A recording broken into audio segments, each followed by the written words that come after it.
جو آپ کو یاد ہے کہ میں نے بھی 1.5-2 سال پہلے کہا تھا کہ اسی کو کہا تھا، یہ اس وقت گورنمنٹ میں تھا نا، میں نے کہا تھا کہ تجھے بڑا شوق ہے نا مناظرے کروانے کا، تو بیٹھ پی ٹی وی کے اوپر اور بلا لے جتنے بڑے بلا سکتے ہو.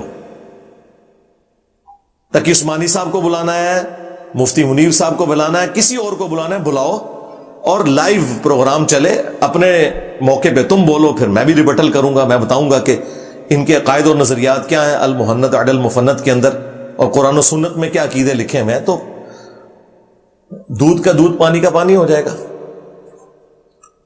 اور وہ میری کرامت 1.5-2 سال کے بعد ظاہر ہوئی کہ آپ دیکھ لیں یہ اتنی دیر ہی بات سن سکتے ہیں. اصولی بات یہ سن کے تو اٹھ گئے ہیں، ابھی تو ریفرنسز کے ساتھ اگر میں بیٹھا ہوں تو کیا حال ہو. وہ نیو ٹی وی کے اوپر آپ نے دیکھ نہیں لیا، یعنی میں نے پورا زور لگایا، 1.5-2 منٹ بس صرف میں گفتگو کرتا تھا. میں نے کہا بھائی 3 باتیں تم لوگ مان لو جو یہاں پہ فرقہ واریت کے خلاف بیٹھے ہوئے ہو. نمبر 1، تم لوگ ڈکلیئر کرو کہ سارے فرقے مسلمان ہیں، بریلوی، دیوبندی، اہل حدیث، شیعہ، اور انہی عقائد کے ساتھ اگر مر جاتے ہیں تو ایک نہ ایک دن اپنا عذاب بھگت کے جنت میں چلے جائیں گے. کیونکہ مسلمان جو ہیں، کلمہ کو مشرک بھی ہو تب بھی وہ کافر تو نہیں ہے نا، اس کا معاملہ اللہ کے سپرد. چلو ان جنرل بات کر دو کہ یہ تمام فرقے مسلمان ہیں، نمبر 1. نمبر 2، ان سب کو چندہ دینا جائز ہے، جو تمہاری زندگی موت کا مسئلہ ہے. اسی کے اوپر ہی تو الگ ہوئی ہیں مسجدیں. آپ اسلام آباد میں دیکھیں کتوں کی طرح لڑتے ہیں یہ مولوی، کتوں کی طرح. اور یہ کتے کی مثال میں اس لیے بیان کر رہا ہوں کہ سورۃ الاعراف میں اللہ تعالیٰ نے علماء سوء کے لیے یہ ٹرم یوز کیا. یہ میرے رب کی سنت ہے اور میرے نبی کی بھی سنت ہے. آپ صلی اللہ علیہ وآلہ وسلم کی بھی حدیث ہے ابو داؤد میں کہ میری امت میں ایسے گروہ پیدا ہوں گے جس طرح ہلکا کتا کسی کو کاٹ جائے، اس کے ایک ایک ریشے میں وہ اس کا زہر پھیل جاتا ہے. تو ظاہر ہے کہ یہ ہلکا کتا علماء ہی کاٹتے ہیں، عوام میں سے تو نہیں کوئی ہلکا کتا ہوتا کہ جو دین سکھا رہا ہو. علماء یہود ہی خلاف ہوئے نا عیسیٰ ابن مریم کے علیہ السلام، اور وہی علماء یہود نبی صلی اللہ علیہ وآلہ وسلم کی مخالفت پہ کھڑے ہوئے. تو یہ کتے کی مثال میں نے اس لیے بیان کی کہ کتے کی طرح لڑتے ہیں. اسلام آباد میں ایک سیکٹر میں ایک فرقے کو مسجد مل جائے نا، جب تک دوسرے فرقے کو اس سیکٹر میں مسجد نہ ملے تو لڑائی جھگڑا جاری رہتا ہے. باقاعدہ کلاشنکوفس نکل آتی ہیں، ایک دوسرے کے سر پھاڑ دیتے ہیں، اور پھر ایک ایک فرقے کے اندر بھی لڑائیاں ہوتی ہیں، کیونکہ یہ کمائی کے اڈے ہیں. جتنی بڑی جامع مسجد ہوگی اتنا ہی بڑا مجمع ہوگا، اتنا ہی بڑا چندہ ہوگا.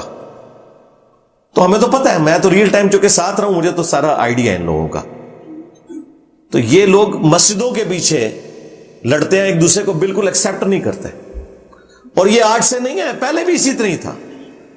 یہ ہمارے ڈاکٹر اسرار صاحب رحمہ اللہ تعالی، ہمارے استاد، وہ بھی اپنے بھول پن میں بڑی تعریف کرتے تھے سلطنت عثمانیہ کی. ٹھیک ہے، کوئی اچھی باتیں بھی ہوں گی، وہ تو ہر جگہ موجود ہیں. تو لیکن انہوں نے 400 سال تک یہ بدعت جاری کی ہے، 1517 سے 1917 تک، 400 سال تک. خانہ کعبہ شریف میں انہوں نے 4 مصلے ڈالے ہوئے تھے، امت کے مرکز کو توڑا ہوا تھا. حنفی، شافعی، مالکی، حنبلی. ہمارے پاس آج بھی وہ اس کی ریئل ٹائم تصاویر موجود ہیں، کلرڈ، کیونکہ وہ مصلے پھر 1955 میں توڑے گئے ہیں. اٹھا تو انہوں نے لیے تھے لیکن اس کی جو بلڈنگز تھی وہ 1955 میں توڑی ہیں، 1926 کے اندر فائنلی انہوں نے اٹھا لیے تھے. تو 400 سال تک انہوں نے 4 مصلے ڈالے ہوئے تھے. اگر یہ ایک دوسرے کو صحیح سمجھتے تھے تو 4 مصلے کیوں تھے؟ چلے میں حسن ظن رکھ لیتا ہوں کہ 4 مصلے تھے کہ پہلے فجر کی نماز سارے حنفیوں کے پیچھے پڑھتے تھے، زور کی سارے شافیوں کے پیچھے پڑھتے تھے، عصر کی سارے حنبلیوں کے پیچھے. اگر ایسا ہونا ہوتا تو پھر ایک ہی مصلی ہوتا، امام بدل لیا جاتا، 4 بلڈنگیں نہ بنتی.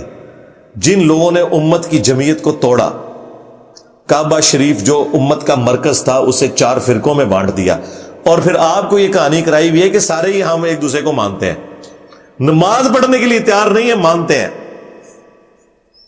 اور یہ تیسری شرط میں نے اس پروگرام میں رکھی تھی کہ تم لوگ فتویٰ دو کہ ایک دوسرے کے پیچھے نماز بھی ہو جاتی ہے. نمبر 1 سارے مسلمان ہیں، نمبر 2 چندہ دینا جائز ہے، نمبر 3 ایک دوسرے کے پیچھے نماز پڑھنا درست ہے. اور اینڈ تک وہ لوگ راضی نہیں ہوئے. چلے میں اس پہ ان کو سلوٹ کرتا ہوں، ایٹ لیسٹ انہوں نے مان لیا کہ وہ اس کے اوپر ایگری نہیں ہوئے، تاکہ عوام الناس کو پتا چل جائے کہ انہوں نے جو اپنے چہرے کے اوپر میک اپ کیا ہوا ہے اتحاد امت کے نام پہ بیٹھ کے، تو پیسے لے کے ان پروگراموں میں بیٹھے ہوتے ہیں، تو یہ لوگ اتحاد امت چاہتے نہیں ہیں، کیونکہ اتحاد امت تو ان کی موت ہے۔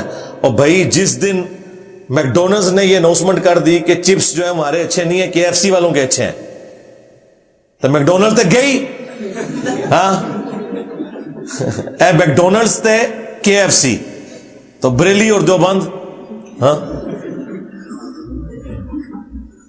دو فرنچائز ہیں، دونوں ایک امام حنیفہ کی جائز اولاد ہے، ناجائز نہیں میں کہتا، جائز اولاد ہے، اگرچہ ایک دوسرے کو جائز نہیں سمجھتے یہ، اور آپ ڈفرینسز ان کے دیکھ لیں، یہ ان کی حالت ہے۔